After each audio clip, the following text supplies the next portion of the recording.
तस् भगवतो अरहतो सम्मा सम्बुद्धस्स।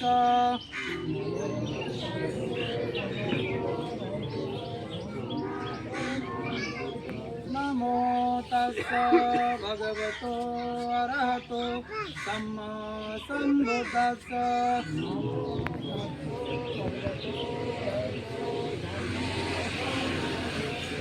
नमो तस् भगवतो अरहतो सम्मा सम्बुद्धस्स।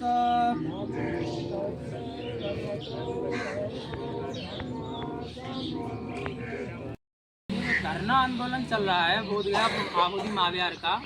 कुछ लोग गए हैं आप लोगों? नहीं सुना है। कोई नहीं गए? जो तथागत बुद्ध की ज्ञान स्थली बोधगया में वो जो महाबोधि महाविहार मंदिर है जो विश्व का सबसे बड़ा बौद्ध स्थल, उस पर गैर बौद्धिस्टों का कब्जा है। बौद्धों की बजाय दूसरे धर्म के लोग उसमें स्थापित हुए और उसमें एक एक्ट बनाया गया हुआ चल रहा है। उसके माध्यम से जो वही लोग उसको संचालन कर रहे हैं। बौद्ध लोगों की ये मांग है कि ये महाबोधि महाविहार बौद्धों को ही मिल जाए। जैसे कि कोई अभी हिंदू मंदिर होता है तो उसमें सारे लोग हिंदू लोग ही उसमें पूजा वंदना अपना जो भी करते हैं वो करते हैं।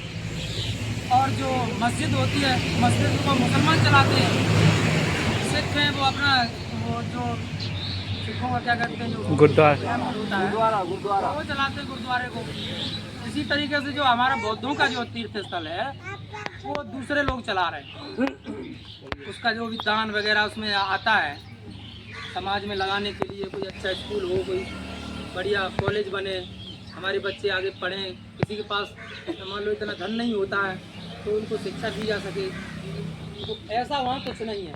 वो दान जो है अपने तरीके से अपने वश में करके और अपने निजी खर्चों में प्रयोग करते हैं।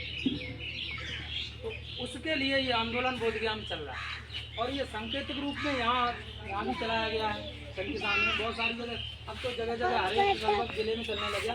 आपके पता ना हो शायद बदायूं में भी रखा गया है, चल रहा है ना। फोन आया था आ जाओ घंटे। और 27 तारीख को वहाँ जो धरना के प्रमुख हैं ऑल इंडिया बुद्धिस्ट फोरम के जनरल सेक्रेटरी हैं वो 27 तारीख को वहाँ पहुँच भी रहे हैं बदायूं में। पिछले महीने में 28 तारीख को यहाँ आए थे, इस महीने की 27 तारीख को वहाँ पहुँच रहे हैं। आप लोग वहाँ पहुँचिएगा, जानिएगा। क्या नाम उनका? आकाश लामा जी। ठीक है, तो इसी के संबंध में मैं आपको बताना चाहता था। जैसे वहाँ जब आंदोलन में मैं गया तो वहाँ मैं यही देख रहा था, एटा इटावा मैनपुरी फरकाबाद फिरोजाबाद बदायूं अलीगढ़, इधर अपना क्षेत्र कोई भी वहाँ पर कोई भी व्यक्ति दिखाई नहीं देता। कुछ लोग गए अपना दान किए और चले आए।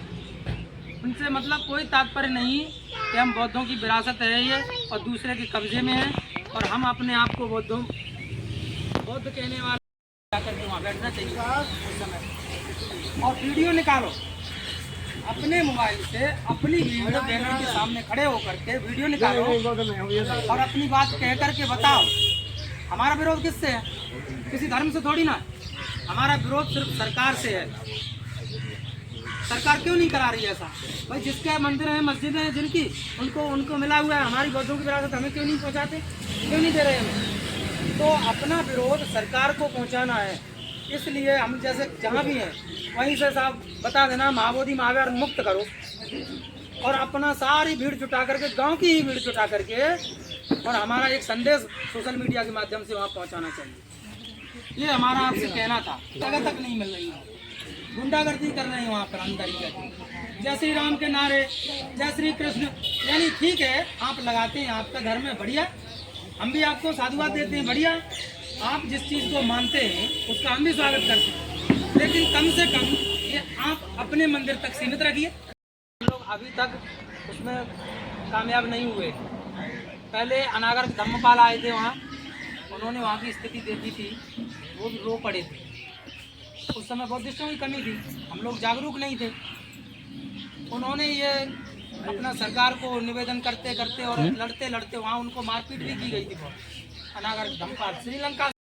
ये भी पूछा था उन्होंने कि जिसने ये मुकदमा डाला था क्या वो अभी जिंदा है, तो जवाब भी जिस तरीके से यहाँ पर आए हैं अभी घूमने के लिए, आपको यहाँ ये जानकारी हुई इस बात की, तो इस तरीके से आप भी ज़्यादा से ज़्यादा संख्या में दिल्ली पहुँचिए।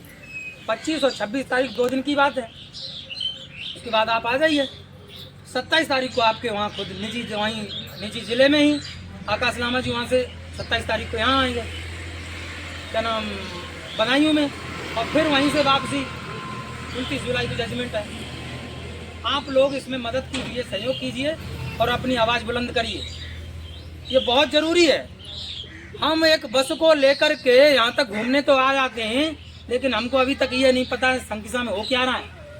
बोध गया भी चले जाते हैं, जब गए मत्था टेका बस निकल आए, एक पर्यटक की तरह गए और चले आए, लेकिन वहाँ हो क्या रहा है, इसकी दुर्दशा कैसी हो रही है, अभी तक यहाँ कोई इसकी कोई व्यवस्था क्यों नहीं है, खंडर क्यों पड़ा है, कारण क्या है, आपने जानने की कोशिश की नहीं की ना।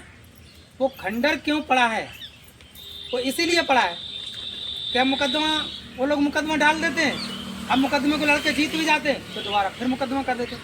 परमानेंट सॉल्यूशन कोई नहीं मिल रहा है, इसलिए वो करते हैं और हम लोग देखते रहते हैं। चलो क्या है, करने वाले करेंगे, हमको क्या लेना देना। जितना भी जिस पर संयोग बन पड़े आप लोगों को संयोग करना चाहिए, यदि आप बौद्धिस्ट हैं सच्चे तो, और बौद्धिस्ट भी नहीं है तब भी एक बात सोचने वाली है, हमारा संविधान लागू हुआ सन 1950 में और जे कानून जो चल रहा है वो 1949 में लागू किया हुआ चल रहा है, जबकि संविधान में ये साफ लिखा हुआ है आर्टिकल 13 में, आर्टिकल 13 में, अनुच्छेद 13 में लिखा है कि सबको अपने अपने धर्म की रक्षा करना, अपने धर्म को अपने तरीके से मानने का अधिकार है, और जिसका धर्म जो भी अपने उस धर्म में है, जैसे हिंदू मुस्लिम है या सिख है या ईसाई है, उसको अपने धर्म की संचालन करने की स्वयं वो सुरक्षित है और स्वतंत्र है। उसके बावजूद भी उसमें दूसरे लोगों का कब्जा है, गैर बौद्धिस्टों का, और ये एक नाजायज काम हो रहा है कि जब हम वो जो शून्य हो जाते हैं, जैसे आर्टिकल 13 में लिखा है कि संविधान लागू हुआ 1950 में, उसके बाद पीछे से जितने भी कानून थे, मुगल कालीन रहे हों या अपने सामाजिक प्रक्रिया में रहे हों, वो सभी रद्द हो जाते हैं। उसके बावजूद भी एकमात्र काला कानून चल रहा है अभी तक, पीटी एक्ट 1949। यदि आप बौद्धिस्ट नहीं भी हैं तो भी आपको ये बात जान लेनी चाहिए भारतीय होने के नाते कि जब हमारा संविधान लागू हुआ है, बाबा साहब अम्बेडकर ने हमें संविधान दिया है, तो ये नाजायज और काला कानून अभी तक इस देश में कैसे चल रहा है, बात सोचने वाली है कि नहीं। तो इसको वीटी एक्ट 1949 काला कानून रद्द कराने के लिए हमारा ये मिशन महाबोधि महाविहार मुक्ति आंदोलन चल रहा है। यदि वो एक्ट रद्द कर देते हैं तो हमें उस पर बौद्धों को अपना कार्यवाही करने की सफलता हासिल हो जाएगी। वो एक्ट की सारी जड़ है, वो जड़ है, ये एक्ट बनाए रखा है, वो जड़ है क्योंकि संविधान लागू होने से पहले का चल रहा है। ये बात हमारे साथ नाजायज हो रहा है कि नहीं। जब मेरा संविधान से भारत चल रहा है, पूरा देश संविधान से चल रहा है, फिर 1949 का ये कानून लागू क्यों है। इसलिए आपको फिर से हम कह रहे हैं, बहुत बहुत साधुवाद आप लोगों को। आप लोगों को इस संबंध में ये कोई अकेला मेरा नहीं, ये मिशन आप सभी का है। जिनको नहीं जानकारी है वो आप जान लें कि हमको इसके लिए जितनी भी मदद बन पड़ती है हम लोगों को करनी चाहिए।